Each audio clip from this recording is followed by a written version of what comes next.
Chapter 4, Ancient China. Lesson 2, China's Past. Chinese language is written in pictographs or pictures that represent words. Many characters in the Chinese language have been written in similar ways for long periods of time. Scholars who record history could read and interpret other writers' works written thousands of years before. So you can see here a picture of some of the Chinese pictographs and what they represent. So unlike the English language where we have letters that we combine to make words, they have one symbol that represents a word. Here's another example of Chinese writing, and you can see how they've changed over time. But they've altered very gradually, so scholars are still able to read what people wrote thousands of years ago. Today we're going to learn about a few of the different dynasties in China, and the first one is the Xia legendary period. About 2000 to 1700 BC, the tales of the Xia formed a bridge between prehistory and the time when Chinese history began to be formally recorded. So we do not have any tangible artifacts from this period. We just know it existed from the stories and legends that have been recorded throughout history. The first dynasty was the Shang dynasty. The Shang dynasty began between 1760 to 1500 BC. Farming was the way of life for most people in the Huang River Valley at this time. During the Shang dynasty, bronze was used for many kinds of tools, cups, and weapons, as well as trade goods. Oracle bones were commonly used during the Shang dynasty to predict the future. Here's an example of an oracle bone. Rituals were really important to the Shang people. People wrote questions on the turtle shell or ox and deer bones, and they would ask the questions such as, what crops should I plant this year, or when to travel or hunt, and they would heat up the shell or bone.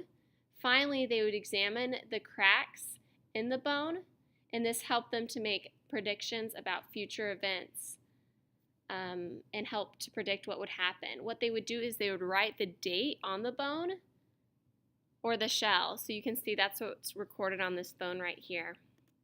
Here's another example of an oracle bone.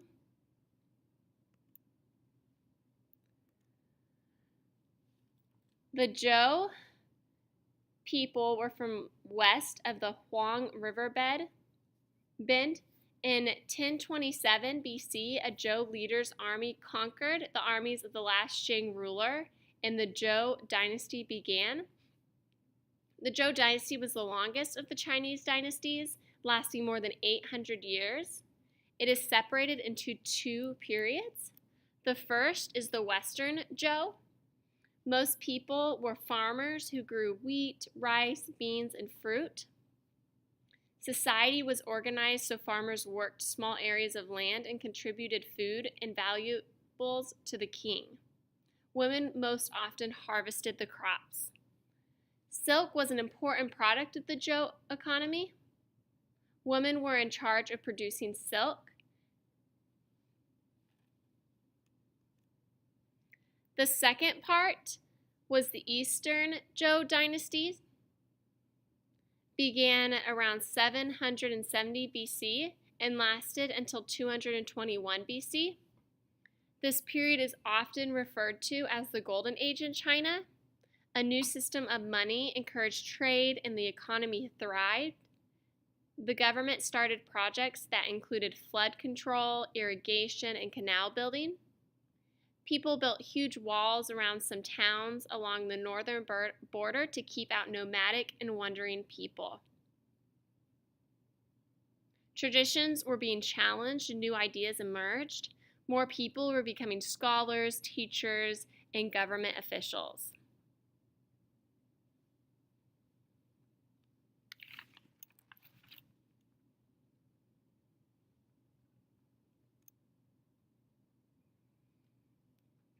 Towards the last of the years of the Zhou dynasty, many states were fighting for control of the government.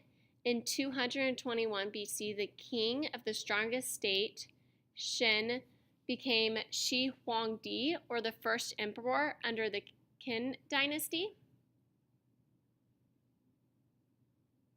Beginning under his rule, hundreds of thousands of laborers worked for hundreds of years to build the Great Wall of China. Shi Huangdi is one of the most famous emperors, and you will have a choice station on looking at his burial site. Here's a picture of Shi Huangdi, or a painting. And then here is a picture of the Great Wall of China. The Great Wall crosses mountains of rough terrain. It stretches more than 4,300 miles. A new section of the Great Wall was discovered in the northwest China in only 2001.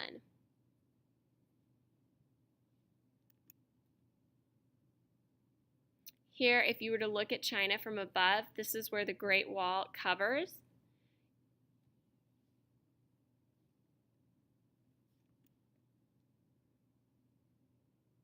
Next, we have the Han Dynasty, which began in 206 BC and lasted until about 220 AD. The Han Dynasty eventually stretched as far south as what are today the countries of Vietnam and Cambodia. We have the first ruler was a peasant who called himself Han Guozhou, meaning high ancestor. He took the throne after joining a revolt against Shi Huangdi. Some charges were made under Guozhou. He lifted the ban on books imposed by Shi Huangdi. More improvements came under the Emperor Wu Di, who ruled from 141 to 87 BC Under his reign, China made many changes and advancements. Wu Di divided lands owned by princes and lords. He took away power from those people who challenged him. To benefit the government, he taxed, imported, and exported trade goods. To improve transportation, Wu Di built new roads. Wu Di valued the contributions of scholars and teachers. A historian wrote the first complete history book of China. This book recorded China's history for about 3,000 years. Another contribution to China under Wu Di was civil service, the practice of using skills and talents to work in the government. He also was committed to education for women.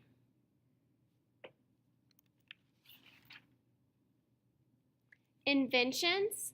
Important inventions include porcelain and two things that we use all the time, paper and ink. The Chinese exported silk and porcelain to these lands around them, and they also imported glass, gold, and horses. So long trade routes began between China and the Roman Empire. This was called the Silk Road, and it began during the Han Dynasty. There's actually more than just one route on the Silk Road, and it went through northern China and across Central Asia to the lands of the Roman Empire. So like I said earlier, China would import glass, gold, and horses, and they would export or sell to others silk and porcelain.